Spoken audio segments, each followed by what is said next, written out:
Olá, estudante, tudo bom? Seja bem-vindo à TV Educação em mais uma aula de língua portuguesa.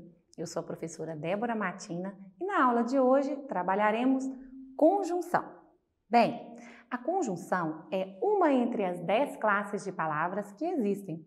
E na aula de hoje você vai entender o que são conjunções, como elas são usadas e ainda vai conhecer todos os seus tipos. Vamos lá? Conjunções são conectivos, ok? Guarde isso, conexões são conectivos. São palavras invariáveis que ligam duas orações ou dois termos semelhantes de uma mesma oração. As conjunções são conectivos, ou seja, elas unem orações para que seja atribuído um sentido, podendo indicar comparação, condição e outras de acordo com o contexto. Vejamos alguns exemplos de conjunções. E, mas, porque, ou, portanto, embora, se. Vamos exemplificar. Ele joga futebol e basquete.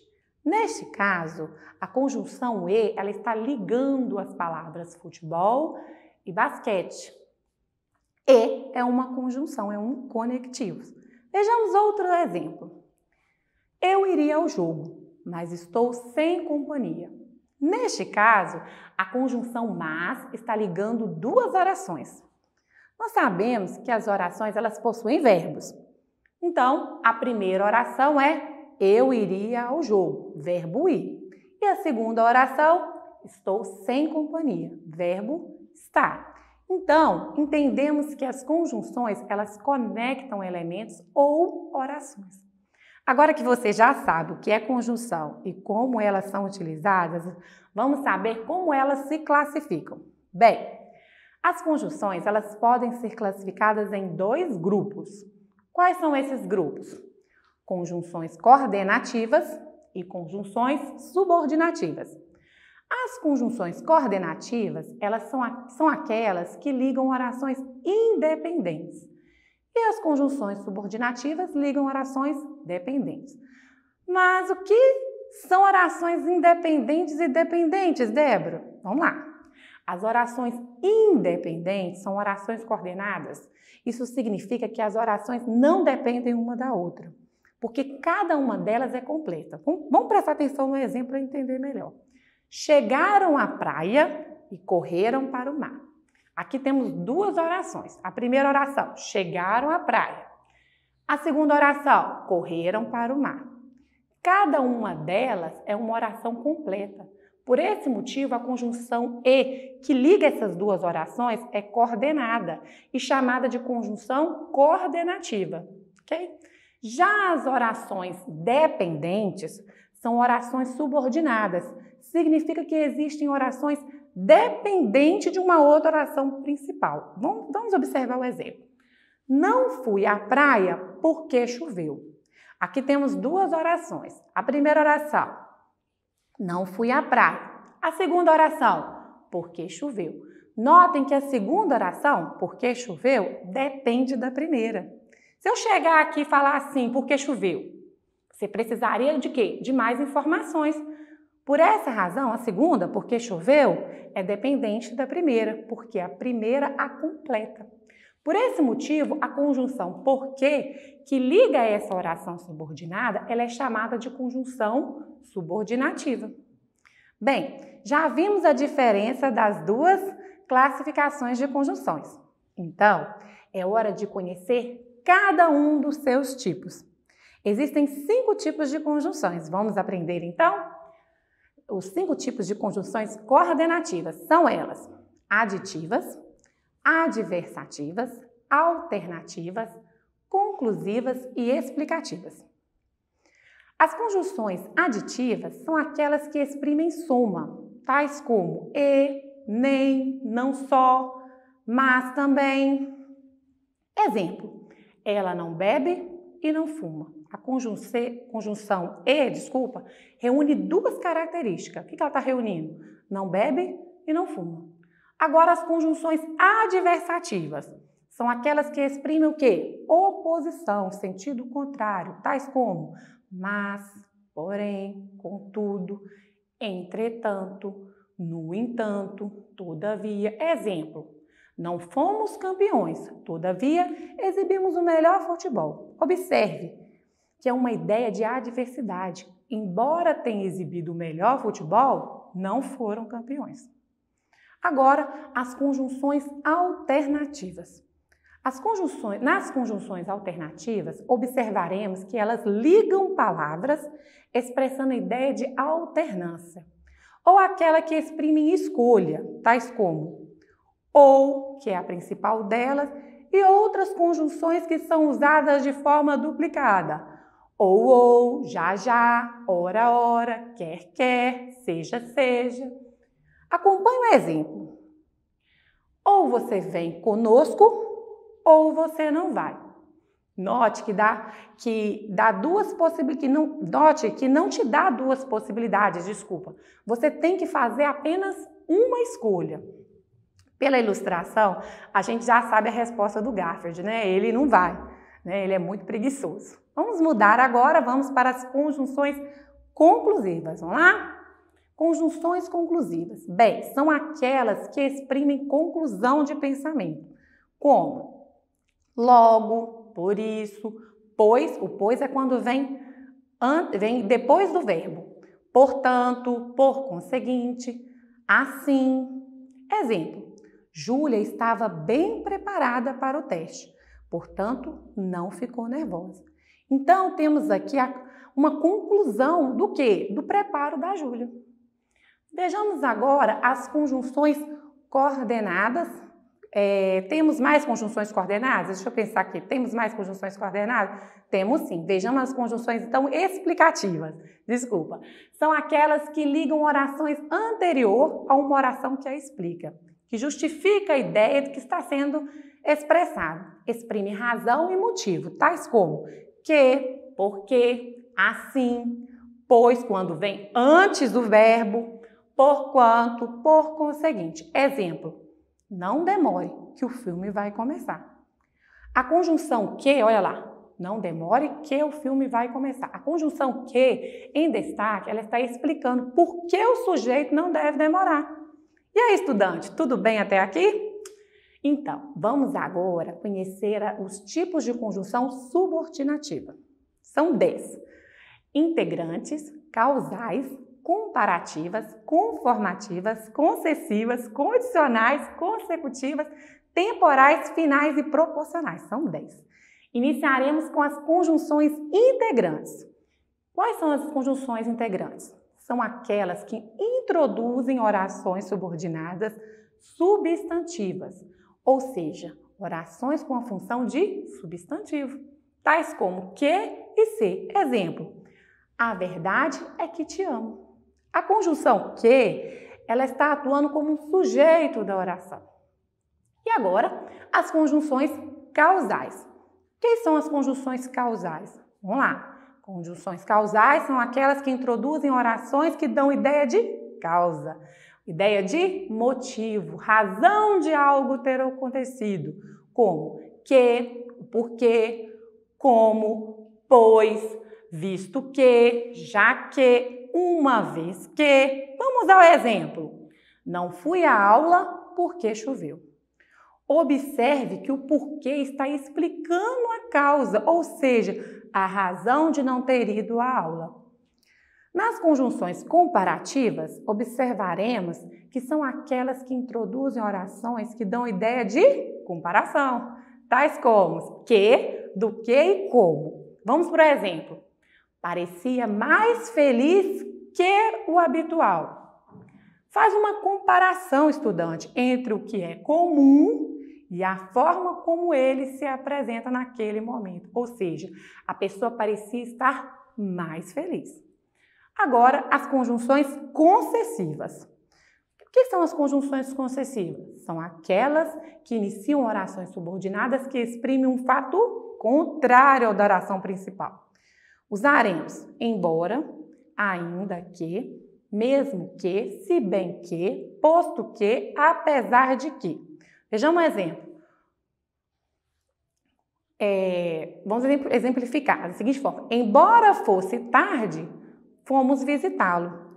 O fato de ser tarde não impediu a visita, ok? Então, sentido contrário. As conjunções condicionais. Quais são as conjunções condicionais? São aquelas que indicam orações subordinadas que exprimem hipótese ou condição para que o fato da oração principal se realize ou não. Usaremos caso, contanto que, salvo se, desde que, a não ser que, se. Exemplo: se não chover, irei à praia. Note que a conjunção se indica uma hipótese, é uma possibilidade que pode ocorrer ou não. E agora temos as conjunções conformativas. Conjunções conformativas, vamos lá? Perde não, hein? Que são aquelas que iniciam orações subordinadas que exprimem acordo, concordância de um fato com o outro. São conjunções conformativas, segundo, como e conforme. Então, vamos repetir? Segundo, como e conforme. Olha o exemplo aí. O artista repassa as impressões como lhe chegam à alma. Na sétima conjunção, que são as conjunções consecutivas, você precisa saber que elas indicam orações subordinadas que exprimem o quê? As consequências ou o efeito do que se declara na oração principal. Tais como que, de forma que, de modo que, de maneira que. Vamos a exemplo. Foi tamanho o susto que ela desmaiou. Desmaiar, estudante, é a consequência do susto que ela sentiu ao presenciar um acidente, por exemplo. Vamos agora às conjunções temporais. Facinha, né, gente? Conjunções temporais. Bem, são aquelas que iniciam orações subordinadas que dão a ideia de tempo, tais como logo que, antes que, quando, assim que, sempre que. Vamos ao exemplo. Quando as férias chegarem, viajaremos. Quando é a nossa conjunção. Vejamos agora as conjunções finais. São aquelas que indicam orações subordinadas que exprimem uma finalidade. Entendamos finalidade, estudante, como um propósito, um objetivo. São conjunções finais. A fim de que, para que. Vamos exemplificar. Aproxime-se a fim de que possamos atendê-lo melhor. O objetivo de aproximar é realizar o atendimento. É a finalidade. Então, agora, vamos para a nossa 10ª conjunção. São as conjunções proporcionais. Olha só, conjunções proporcionais. Elas iniciam orações subordinadas que exprimem a proporção, tais como à medida que, à proporção que, ao passo que, quanto mais, quanto menos, quanto melhor. Vamos ao exemplo. À medida que o tempo passava, confortava-se. Nesse caso, a proporção é relativa ao tempo, pois à medida que o tempo passava, ela sentiu o conforto. E agora, estudante, um quadro novo na nossa aula. É o quadro Grandes Autores Brasileiros. E para iniciar, falaremos de Cora Coralina. Cora foi uma poetisa e contista brasileira. Publicou seu primeiro livro quando tinha 75 anos e tornou-se uma das vozes femininas mais relevantes da literatura nacional. Ana Lins dos Guimarães Peixoto, conhecida como Cora Coralina, nasceu na cidade de Goiás, no estado de Goiás, no dia 20 de agosto de 1889. Ela cursou apenas até a 3ª série do curso primário. Começou a escrever poemas e contos quando tinha 14 anos. Em 1910, seu conto Tragédia na Roça foi publicado no Anuário Histórico e Geográfico no estado de Goiás, usando o pseudônimo de Cora Coralina. Após a morte do marido, Cora Coralina tornou-se doceira para sustentar os 4 filhos. Viveu por muito tempo de sua produção de doces, embora continuasse escrevendo, produzindo poemas, ligados à sua história e aos ambientes em que fora criada. Se dizia mais doceira do que escritora e até considerava os doces cristalizados de caju, abóbora, figo e laranja, que encantavam os vizinhos e amigos, obras melhores do que os poemas escritos em folha de caderno. E foi aos 70 anos que ela decidiu aprender a datilografia. Antes, estudantes, não existiam computadores, eram máquinas de escrever. E para aprender a digitar sem olhar para as teclas e com certa velocidade, fazia-se o curso de datilografia.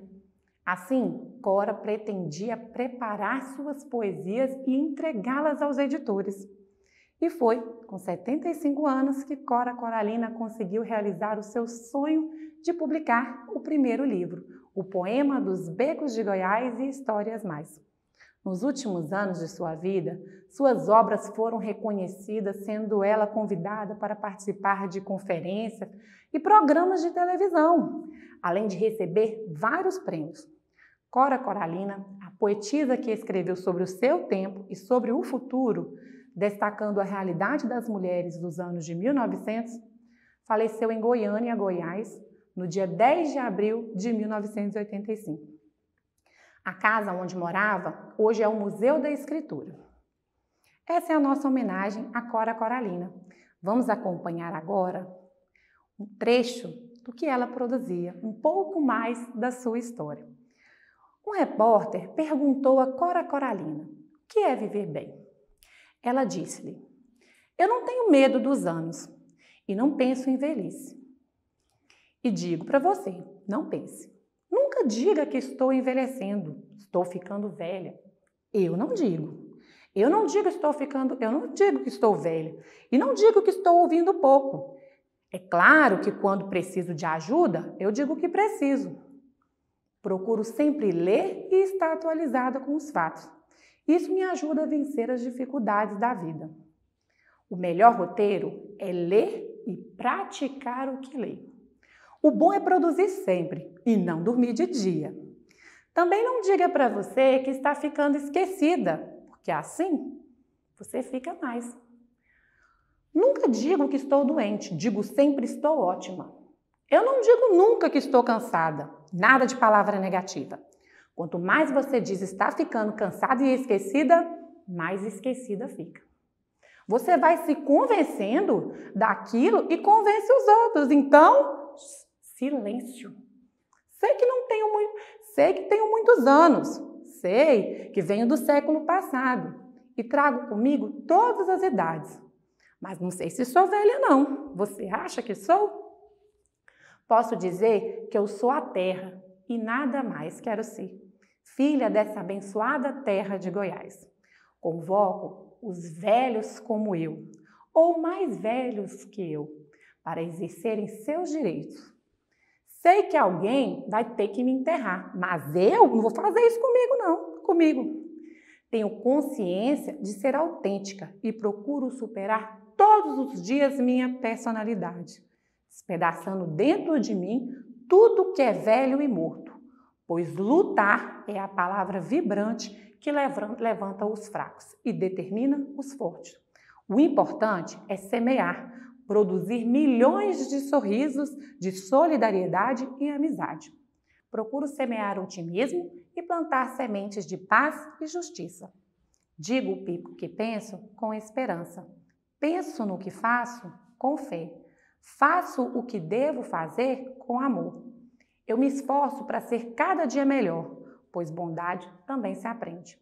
Mesmo quando tudo parece desabar, cabe a mim decidir entre rir ou chorar, ir ou ficar, desistir ou lutar, porque descobri no caminho incerto da vida que o mais importante é o decidir. E é isso, estudantes, chegamos ao final de mais uma aula. Espero que tenham gostado e esclarecido todas as suas dúvidas. Lembrando que esta aula estará disponível no nosso canal do YouTube SMED-GV. Cadastre-se também na plataforma smedgv.com/aluno e realize todas as atividades. Ou também pode posicionar a câmera do seu telefone no QR Code aqui no canto da tela. Siga nossas redes sociais, acompanhe os horários e não perca nossas aulas. Até mais!